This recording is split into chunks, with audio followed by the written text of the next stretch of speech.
Hello दोस्तों, कैसे हैं? उम्मीद कर रहे हैं आप लोग अच्छे होंगे। इस कोरोना के महामारी में आप कृपया घर से ना निकले, सार्वजनिक जगहों पर जाने से बचें, जितना हो सके कम बाहर निकले। यदि बहुत ज़रूरी हो तो घर की कोई एक आदमी बाहर निकले। अब मैं विद्यार्थीगणों से, मैं अपने डियर स्टूडेंट से ये रिक्वेस्ट करना चाहता हूँ कि आप अपनी पढ़ाई को जारी रखें, क्योंकि दोस्तों पिछले वर्ष की तरह इस वर्ष भी जैसे ही मामला फिर थोड़ा-सा कम होगा, तो आपकी एग्ज़ाम ली जाएगी। तो आप लोग को ये बहुत ही बेहतरीन मौका मिला है कि आप इस मौके को अच्छे से फ़ायदा उठाएँ, है ना डियर? तो आप इस मौके को अच्छे से फ़ायदा उठाएँ, जो आपकी कमज़ोरी है, उसको दूर करें। ठीक है दोस्तों, जैसा कि आप देख रहे हैं, मैंने आप लोग के लिए मैथ फाउंडेशन बैच स्टार्ट किया है। मैंने आपसे कहा था कि मैं आप लोग के लिए चैप्टर वाइज़ लेके आया हूँ। इसी वादे के साथ मैं फिर हाज़िर हुआ हूँ आप लोग के सामने नंबर सिस्टम की सीरीज़ 3 लेकर। जैसा कि आपने पिछले 2 वीडियो में देखा कि मैं आप लोग के लिए सीरीज़ 1, सीरीज़ 2 की कुछ बेहतरीन क्वेश्चन लेके आया हूँ। दोस्तों आज भी हमेशा की तरह आज की भी क्लास बहुत ही बेहतरीन है, तो हमारी क्लास को देखना ना भूलें। साथ ही साथ जो हमारे चैनल पर नए हैं, मैं उनसे रिक्वेस्ट करना चाहता हूँ कि आप चाहते हैं कि मैथ्स में पूरी मार्क्स लेके आएँ, तो आप मेरे चैनल को ज़रूर सब्सक्राइब करें। क्योंकि दोस्तों सब्सक्राइब ही नहीं, लाइक भी करें, शेयर भी करें, क्योंकि अच्छी चीज़ें बाँटनी चाहिए। ठीक है दोस्तों, चलिए देखिए कितनी खूबसूरत बात लिखी हुई है। कितनी खूबसूरत बात लिखी हुई है कि किसी के पैरों में गिरकर कामयाबी पाने के बदले अपने पैरों पर चलकर कुछ बनने की ठान लो। है ना डियर? किसी पैरों में गिरकर कामयाबी पाने के बदले अपने पैरों पर चलकर कुछ बनने की ठान लो। जो जो रियली मेहनत होते हैं ना, मेहनती होते हैं, वो किसी के पैरों पर गिरना नहीं चाहते। ठीक है ना दोस्तों? बोलते हैं ना कि मौसा जी के पहुँच है वहाँ पर आपको मैं नौकरी पर रखवा दूँगा। ऐसा नहीं करना। किसी के पैरों में गिरकर कामयाबी पाने में वो खुशी नहीं है, जितनी खुद के पैरों पर चलकर कुछ बनने में खुशी होती है। ठीक है दोस्तों? चलिए आशा करते हैं आप इस बातों को याद रखेंगे। चलिए दोस्तों, आज स्टार्ट करते हैं आज की नंबर सिस्टम की सीरीज़ 3। ठीक है दोस्तों? जैसा देखिए कितनी बेहतरीन क्वेश्चन है। एक शहर में टेलीफोन कंपनी के ग्राहकों की संख्या 500 है और एक दूसरे ग्राहकों से हर महीने 300 रुपया वसूले जाते हैं।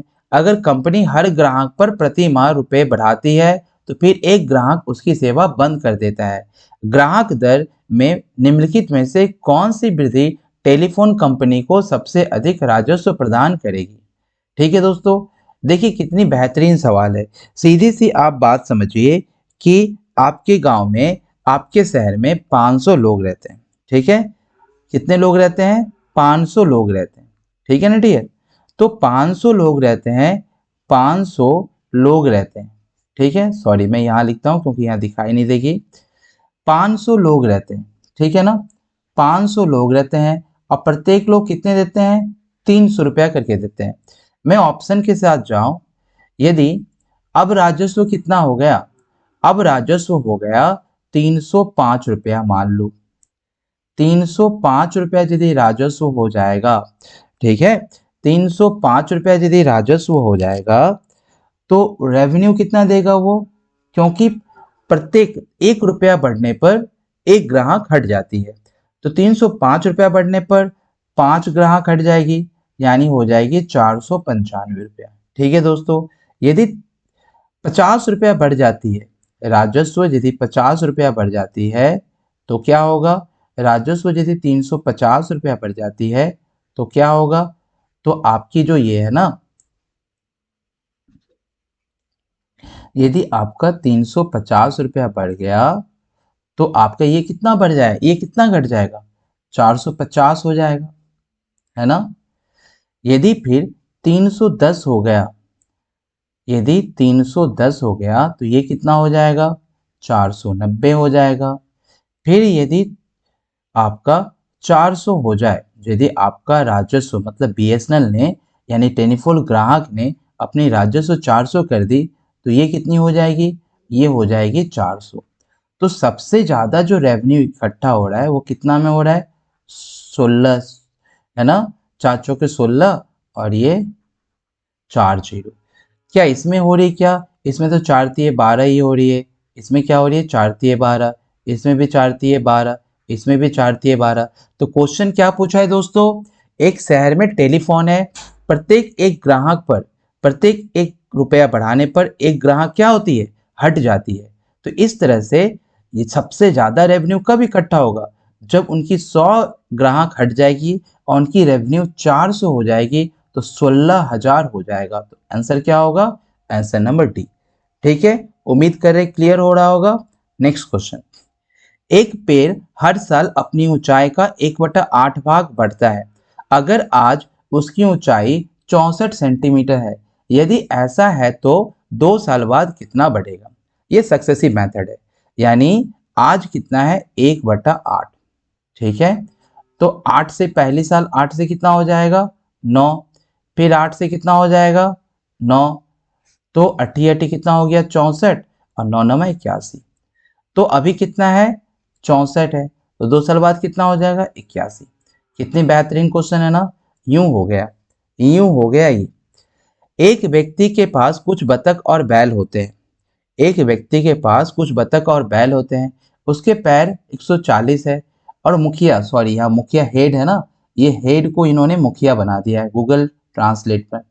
तो हेड की संख्या कितनी है 48 है, तो बतखों की संख्या कितनी होगी। इस तरह की मैथ को हम कंपेयरिंग मेथड से बनाते हैं। कौन सी मेथड से बनाते हैं, कंपेयरिंग। और भी बहुत सारी मेथड है, आप एक्स वाई लगा के भी बना सकते हो, पर देखो इस तरह की मेथड को हम कंपेयरिंग मेथड से बनाते हैं। मैंने क्या देखा कि यहाँ पर किसी कि क्या है, यहाँ पर डक और बुल, डक और बुल। ठीक है, डक और बुल, डक की कितनी पैर होती है, डक की पैर होती है 2, और बुल की पैर कितनी होती है, तो बुल की पैर होती है 4। मैं बोलूंगा कि मैं डक की पैर लेके चलूंगा, जो इसमें कंपेयरिंग है छोटा है उसे मैं ही लूंगा। तो मेरी यहाँ पर जो हो जाएगी, वहाँ यहाँ पर जो हो जाएगी मेरा, मैंने बोल लिया कि मेरे बुल भी 2 है, तो यहाँ पर हेड की टोटल नंबर कितनी हो जाएगी 48×2 = 96। पर क्या यहाँ पर तो आपको 140 दिया हुआ है, यहाँ पर क्या दिया है, यहाँ तो 140 दिया हुआ है। तो यहाँ पर मैं देख रहा हूँ कि 140 माइनस 96 कितना हो गया, 140 96 कितना बढ़ गया 44। यानी यहाँ मैंने जो 2 की कमी की, वो 2 की कमी किसके बराबर है 44 के बराबर है। तो 1 की कमी किसके बराबर होगी 22 की बराबर। इसका मतलब बुल कितना है, इसका मतलब बुल कितना है, बुल है 22, और डक है कितना, डक कितना है 48 में से 22 घटा दो कितना हो जाएगा 26। ठीक है, ये जबरदस्त मेथड है। ठीक है दोस्तों, नहीं समझ में आया, मैं एक बार और समझाता हूँ। देखिए मैंने बताया कि डक की संख्या 2 है, डक की पैरों की संख्या हमेशा, इसको कंपेयरिंग मेथड कहते हैं। डक में पैर की संख्या कितनी होगी 2 होगी, बुल में पैर की संख्या कितनी होगी 4 होगी। यहाँ पर जो हेड है, हेड तो दोनों का इक्वल होगा, 48 हेड है, मतलब साफ क्लियर है कि दोनों का मिलाकर 48 हेड है, दोनों को मिलाकर 48 हेड है। लेकिन मुझे ये नहीं पता कि डक कितनी है और बुल कितनी है, तो मैंने बोल लिया कि बुल की भी पैर कितनी है 2 है, तो 2 कर लिया, इसलिए 48 जो था मेरा, 48 जो मेरा यहाँ पर जो था, तो 48×2 मैंने मान लिया कि बुल की भी पैर कितनी है 2 है। इस तरह से 46 मेरा क्या आ गया 96 मेरा पैर आ गया। लेकिन यहाँ देख रहे हैं टोटल पैर कितना 140, यानी 2 की जो बढ़ोतरी हुई है, यानी 2 की जो मैंने कमी की है, तो कितने की कमी हो गई 44 की। तो 1 = कितना 22, जो 1 = 22 जो आया ना, यही क्या हो गया बुल की संख्या। और इसमें से 48 से मैंने घटा दिया, तो ये क्या हुआ 26, ये हो गया डक की संख्या। ठीक है, आप दूसरी मेथड से भी बना सकते हो, आप दूसरी मेथड से भी इसे आप आराम से बना सकते हो। ठीक है, चलिए नेक्स्ट क्वेश्चन। ये भी क्वेश्चन बहुत ही अच्छा है। देखिए, शुरुआती at the starting point the number of boys in a bus is twice the number of girls.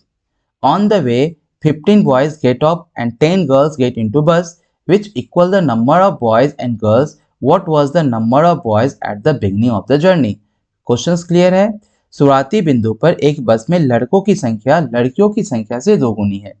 लड़कियों की संख्या से दोगुनी है, ठीक है, यानी गर्ल्स कितने हैं, यानी गर्ल्स कितने हैं, गर्ल्स की संख्या कितनी है, एक्स। लड़कियों की संख्या से दुगुनी कौन, बॉयज, तो बॉयज कितने हो जाएंगे, 2x। ठीक है, शुरुआती बिंदु पर एक बस में लड़कों की संख्या लड़कियों की संख्या से दोगुनी है। ठीक है, रास्ते में 15 लड़के उतर जाते हैं, यानी 15 लड़के का क्या हो जाएगा, 15 लड़के क्या होते हैं, उतर जाते हैं, तो माइनस हो जाएगा। ठीक है, 10 लड़कियां बस पर, 15 लड़के उतर जाते हैं, 10 लड़कियां बस से उतर जाती है, 10 लड़कियां बस से उतर जाती नहीं, 10 गर्ल्स गेट इनटू बस, यहाँ गलती लिखी है दोस्तों, उतर नहीं जाती, यहाँ पर चढ़ जाती है।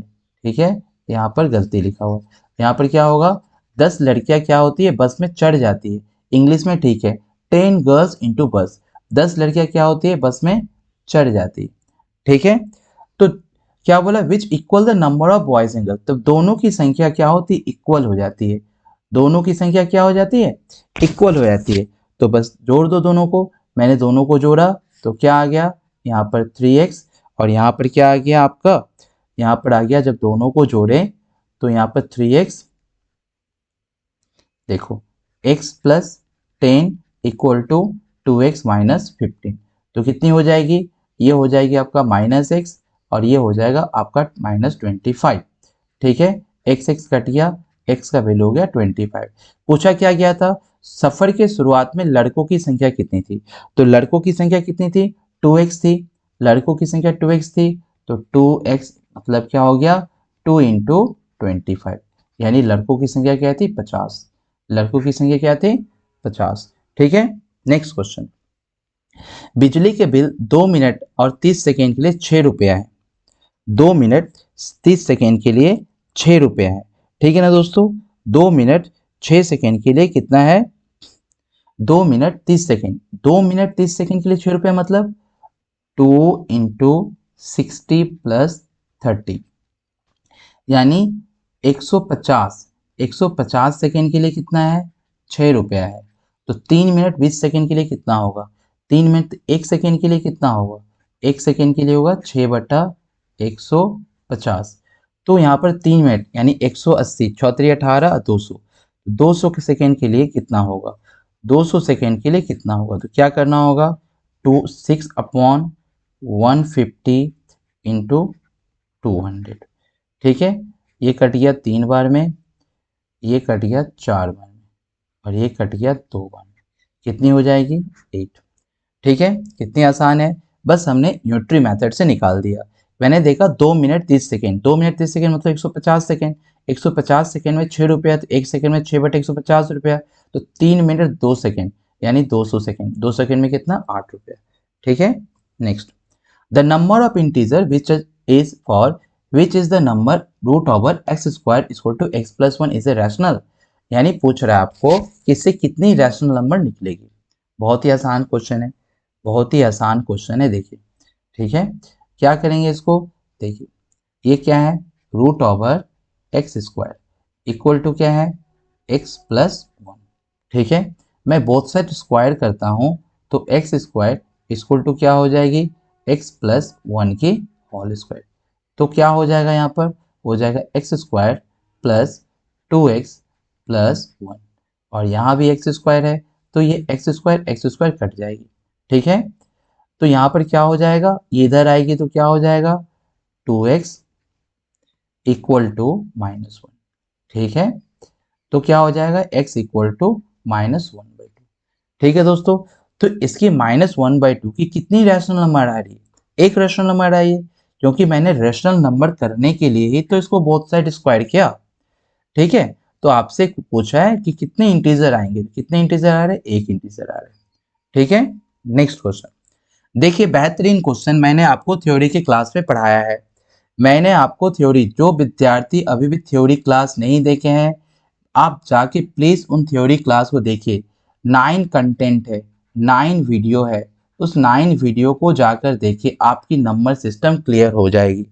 ठीक है दोस्तों, नंबर सिस्टम का कंसेप्ट मैं फिर से बता दे रहा हूँ, जिसकी यूनिट डिजिट 1 0 1 5 और 6 जिसकी यूनिट डिजिट 0156 होती है। ऊपर कुछ भी हो, पावर कुछ भी हो, कोई फर्क नहीं पड़ता, यूनिट डिजिट क्या हो, सेम हो जाती है। यूनिट डिजिट क्या हो जाती है, सेम हो जाती है। यानी क्या रहेगी, 0 रहेगी तो 0, 1 रहेगी तो 1, 5 रहेगी तो 5 और 6 रहेगी तो 6। आइए इस सवाल को देखते हैं। यहाँ पर क्या कह रहा है, यहाँ देखिए 7 है, सिर्फ आप 2 डिजिट को देखें, 99 है ना, यहाँ पर 99 है। अब सिर्फ 99 को 4 से डिवाइड करें तो रिमाइंडर कितना आएगा, रिमाइंडर कितना आएगा, यानी 7 का पावर 3 आएगा। एक है तो ये कितना आएगा, एक होने पर एक ही आएगा। फिर 9 है, यानी -7 का पावर कितना आएगा, 7 का पावर 3 आएगा। जब 7 का पावर 3 होता है तो यूनिट डिजिट 3 होता है। 7 3 जा 7 7 जा कितना, 49 और 9 7 जा 63। फिर कितना हुआ, +1। यहाँ भी क्या होगा, -3। ये और ये कट गया, यूनिट डिजिट क्या होगी, 1। ये सारा मैंने बताया हुआ है, ये सारा क्वेश्चन मैंने बताया हुआ है। आप प्लीज पीछे की वीडियो जाकर देखें। एक परीक्षा में एक छात्र को प्रत्येक सही उत्तर के लिए 4 अंक मिलते हैं। ये देखिए, ये भी बेहतरीन सवाल है, इसे भी बहुत तरीकों से बनाया जा सकता है। मैं आपको 2 तरीकों से बना के दिखाऊंगा और तीसरी तरीका तो आपको पता ही है, एक्स मानकर। ठीक है, मैं आपको 2 तरीका से पहले बताता हूँ। एक परीक्षा में एक छात्र को प्रत्येक सही उत्तर के लिए 4 अंक मिलते हैं। प्रत्येक गलत उत्तर के लिए 1 अंक खो देता है। सभी 75 प्रश्न हल किए हैं और 125 रन बनाए हैं।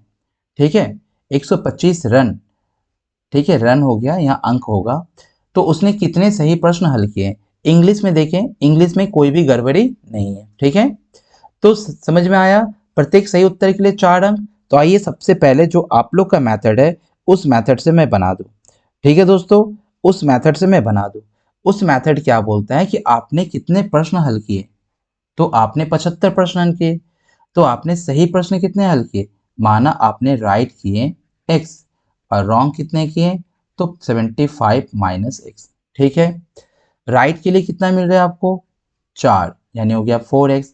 रॉन्ग के लिए कितना मिल रहा है आपको, प्लस रॉन्ग के लिए कितना मिल रहा है आपको, रॉन्ग के लिए मिल रहा है आपको -1, यानी यहाँ पर क्या करेंगे, -1 इक्वल टू कितना मार्क्स आया आपको, 125। ये मेथड नंबर 1, ये मेथड नंबर 1 में बता रहा हूँ। ठीक है, तो आप यहाँ से निकाल लेंगे, यहाँ पर 4x, यहाँ माइनस माइनस माइनस हो गया, ये हो गया 75 और ये क्या हो जाएगा, ये हो जाएगा +x इक्वल टू हो जाएगा 125। मैं एक एक चीज़ बता देना चाहता हूँ जिससे कि आपको कोई दिक्कत ना हो। यहाँ कितनी हो गई, 200। ठीक है, तो x इक्वल टू कितना हो गया, 40। यानी आपने सही प्रश्नों का से कितने सही प्रश्न हल किए, तो आपने 40 सही प्रश्न किए। ठीक है दोस्तों, आइए मैं आपको दूसरी मेथड से भी बता देता हूँ, दूसरी मेथड से मैं भी बता दे रहा हूँ।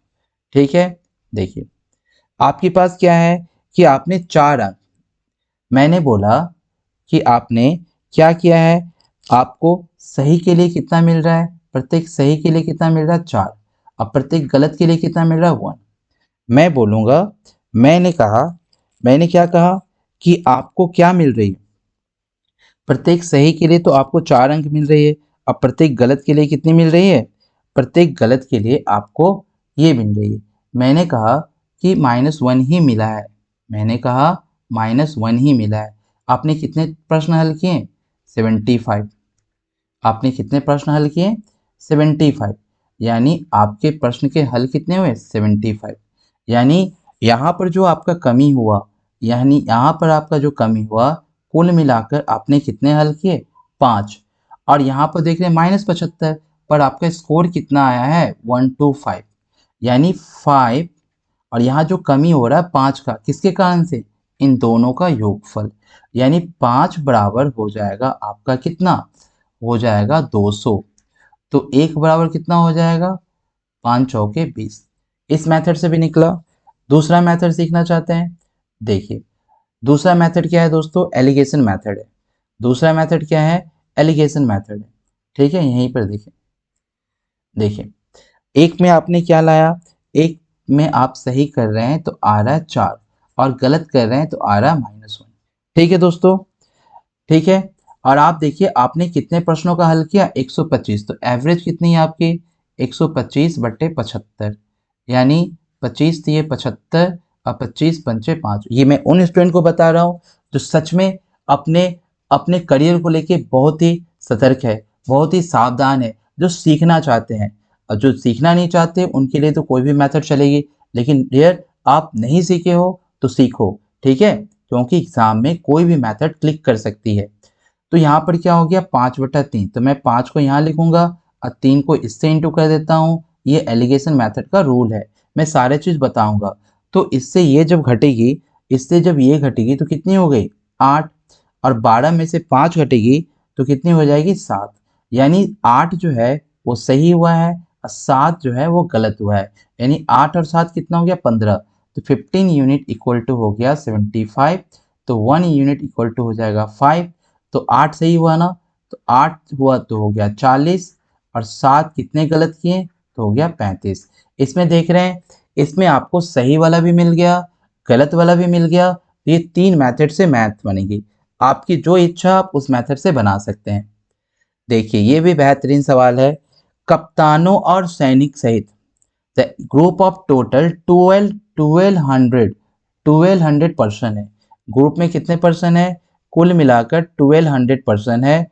1200 पर्सन में आपसे बोला गया है कि इंक्लूडिंग कैप्टन, 1200 में कैप्टन भी है। And soldier is travelling on a train. If there is one captain for every 15 soldier, what is the number of captain in the group.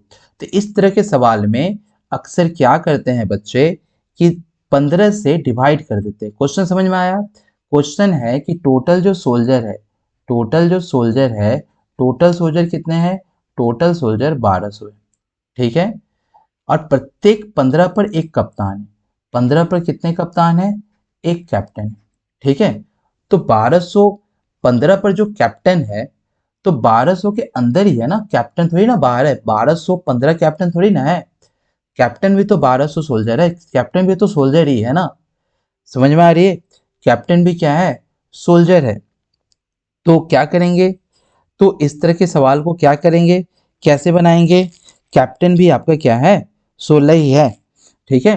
Captain भी कितना है, तो कप्तान सहित कुल 1200 व्यक्ति का एक समूह ट्रेन में यात्रा कर रहा है। अगर 15 सैनिक के लिए कप्तान है तो उस ग्रुप में कप्तानों की संख्या कितनी है, कप्तानों की संख्या कितनी है। यानी क्या करेंगे, इस तरह के सवालों के लिए हम क्या करेंगे, इस तरह का सवाल जब भी आएगा तो आप क्या करेंगे, क्योंकि इसमें 15 भी है, इसमें 15 है, यानी 1200 में से क्या हो जाएगा, 15 घट जाएगा, तो बचा कितना, 1195, ठीक है। अब 1195 को यदि आप 15 से भाग देते हैं, 1195 प्रत्येक 1100 क्या होगा, 1195। तो 1195 में यदि आप भाग लगाते हैं तो क्या हो जाएगा,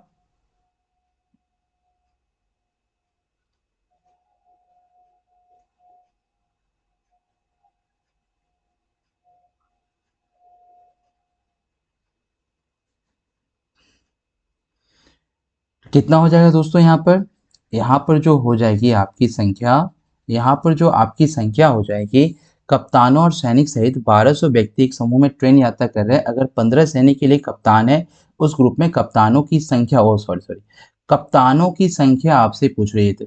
number of captain in the group, number of captain in the group. तो क्या करेंगे, ऑप्शन से जाएंगे क्या, देखते हैं। 15 गुने 7, 15 सत्ते 105, यानी 1050। फिर 15 को 75 से गुना करते हैं तो कितना, 15 पचे 75 और 15 सत्ते 105, 15 सत्ते 75 और 105 कितना हो जाएगा, 15 से 75 105 12, यानी हो जाएगा 7 5 12, 1125, ठीक है। फिर 15 को 80 से गुना करते हैं तो 15 अट्ठे 120, ये नहीं होगा। 15 यानी ये दोनों नहीं होगा। तो कितना हो रहा है दोस्तों, 1125। आपका आंसर क्या हो जाएगा, 1125, ठीक है। नेक्स्ट देखिए, मोहन के पास 50 और 100 रुपए की कुल 85 नोट है। अगर उसके पास 5000 रुपए का पैसा है तो 50 रुपए के नोटों की संख्या कितनी है? ठीक है, ये भी बहुत ही अच्छा सवाल है। ये भी बहुत ही अच्छा सवाल है, नोटों की सवाल है ये। ठीक है, तो क्या देखना है यहाँ पर? यहाँ पर हमें क्या देखना है कि 50 रुपये, यानी 50 रुपया 100 रुपये के कुल 85 नोट है। अगर उसके पास कुल 5,000 रुपये का पैसा हो तो 50 रुपये के नोटों की संख्या कितनी होगी? 50 रुपये के नोटों की संख्या कुल कितनी होगी? तो मैं क्या करता हूँ यहाँ पर, देखिए मैं यहाँ पर क्या करता हूँ कि 50 रुपया और कितना है 100 रुपया। ठीक है, 50 रुपया 100 रुपया को ले लिया। मैंने कहा कि मेरे पास सिर्फ 50 रुपए के ही नोट है। ठीक है, तो टोटल नोट कितनी है? 85, यानी टोटल नोट मेरी 85 है। तो 85 इंटू 50 कितना हो जाएगा? 85, 85 फाइव जा, यहाँ पर हो जाएगा 0, और यहाँ पर हो जाएगा 5, और यहाँ हो जाएगा 5 एट जा 40, 42। ठीक है, 4250। लेकिन मैं यहाँ देख रहा हूँ 50 की कमी हो रही है। तो 50 की कमी हो रहा है, पैसा कितना है यहाँ पर? 5,000। तो 750 रुपये कमी हो रही है, यानी 50 में कितने की कमी हो रही है? 750 रुपये की कमी हो रही है। तो 0 से 0 कट गया, तो एक में कितनी हो रही है? 15। एक में कितनी हो रही है? 15। ठीक है, तो यानी 100 रुपये की नोट कितनी है? 100 रुपये की नोट है 15। तो आपकी 50 रुपए की नोट कितनी है? तो 50 रुपए की नोट है, 50 रुपए की नोट है आपके पास, कितनी नोट हो जाएगी? 50 रुपए की नोट हो जाएगी 70, है ना? क्योंकि टोटल आपके पास तो 85 है ना, टोटल आपके पास 85 नोट है। ठीक है, तो यहाँ से जो निकलेगा, ये 50 रुपए का नोट है, ये 100 रुपए का नोट है। मैंने कंपेयरिंग मेथड से क्या किया? 50 रुपया ही लिया। तो कुल नोट कितने? 85, यानी 50 रुपया के हिसाब से 85 नोट का मूल्य कितना हो गया? 4,250। यानी जो यहाँ पर वृद्धि हुआ किस नोट के कारण? 100 रुपए की नोट के कारण। यानी 50 की जो वृद्धि हुई, तो 50 बराबर 750, तो 1 बराबर 15, यानी 100 रुपए की नोटों की संख्या 15, तो 50 रुपए के नोटों की संख्या 70। ठीक है दोस्तों, ठीक है। तो देखिए कितनी बेहतरीन सेशन थी। जो हमारे चैनल पर नए हैं, जो अभी तक सब्सक्राइब नहीं किए हैं, वो सोच रहे हैं, तो यदि आप चाहते हैं कि हमारी सारी कंटेंट आपको मिले, एक भी कंटेंट ना छूटे, तो प्लीज़ हमारे चैनल को सब्सक्राइब करें, लाइक करें, शेयर करें और कमेंट करें। Thanks for watching. Once again I meet for you. Once again thank you.